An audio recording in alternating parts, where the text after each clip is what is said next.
right, you already know what it is, Fourth Quarter Boyz Sports. It is me, the illustrious one, Professor Lake, in the building, man. Like, comment, share, subscribe. Be a Fourth Quarter Boy for life. Hit the notification icon.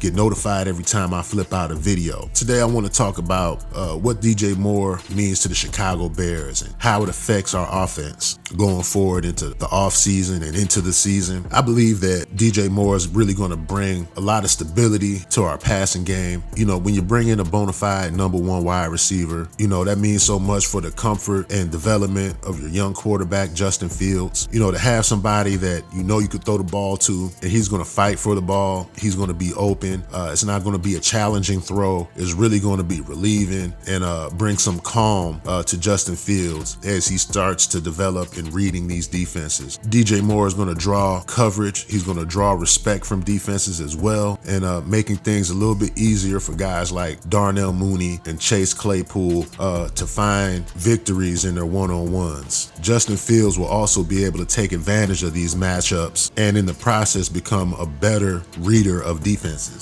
Also, with bringing in a number one wide receiver, a bona fide guy that demands respect from the coverage, that demands respect from defensive backs and defensive coordinators, puts the other receivers in positions to maximize their potential. Now, when Allen Robinson was with the Bears, you know, Darnell Mooney, he looked like the next guy because Allen Robinson was drawing a lot of defensive coverage. You know, he was the focal point of the offense, and Darnell Mooney was able to take advantage of some less experienced cornerbacks, some guys that were less talented, and he was able to flourish. And this was with Mitch Trubisky. So for Darnell Mooney, I see him having another explosive season. People are also wondering if the addition of DJ Moore means that Darnell Mooney is automatically moved to the slot position. I don't believe so. I think Darnell Mooney still has the speed to take the top off of defense. He still has that great football character and determination to compete with who's ever in the wide receiver room. So I think Darnell Mooney's spot at that number two wide receiver position is solidified. So that means I think that Chase Claypool will end up being our slot guy. He's a bigger wide receiver. He could get enough separation and take some hits as well and break tackles. So I think that he might be more fit for our slot wide receiver position. I think that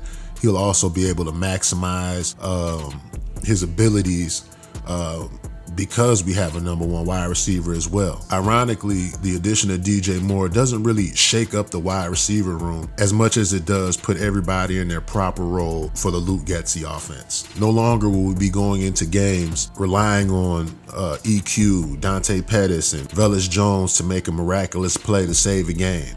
We don't have to go into games like that. If DJ Moore, Chase Claypool, and Darnell Mooney can stay healthy, we have a talented wide receiver group that could go out there and compete with a lot of defenses out there. Essentially, by bringing DJ Moore into the Chicago Bears organization, what you're really doing is putting the ball in Justin Fields' court. Finally getting Justin Fields, a bona fide number one receiver, is going to allow our offense to function at a higher level. So if the Bears end up keeping 7 receivers, I know a lot of guys are looking at Velus Jones like he's on the bubble, but he's going to end up making the team if we keep 7 receivers. So when we look at this wide receiver room and peek into the depth chart, I think going into the season, the Bears are going to carry 7 wide receivers: DJ Moore, Darnell Mooney, Chase Claypool, EQ, Dante Pettis. I think Tyler Scott, the wide receiver we drafted out of Cincinnati in the 4th round, is going to find himself into the Bears offense as well. And I think that 7th wide receiver that the Bears keep on the roster will be Velus Jones. Now, we also have some other wide receivers that are going to be fighting for roster spots, fighting for jobs, and that'll be DeRace Fontaine, December Webster, Joe Reed, Derek Pitts, and Aaron Cruikshank. You know, they're going to be fighting for roster spots. So the addition of DJ Moore really didn't shake up the wide receiver room as far as like thinking that Velus Jones might not be on the team or Dante Pettis, you know, would not make the squad, or EQ, guys like that. You know, they know the offense. They've been in it for a year.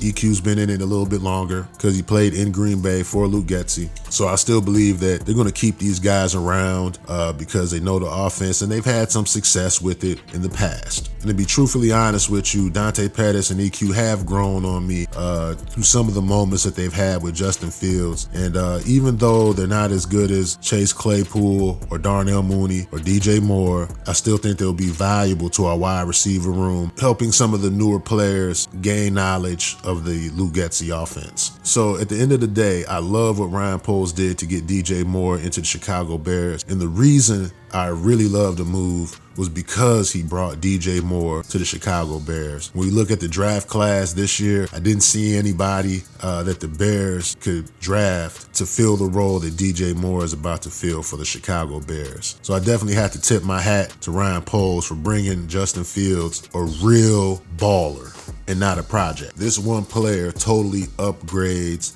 the wide receiver room. So with all that being said, you already know what it is. Fourth Quarter Boy Sports. It is me, the illustrious one, Professor Lake, in the building, man. Like, comment, share, subscribe. Be a Fourth Quarter Boy for life. Hit the notification icon. I'm out.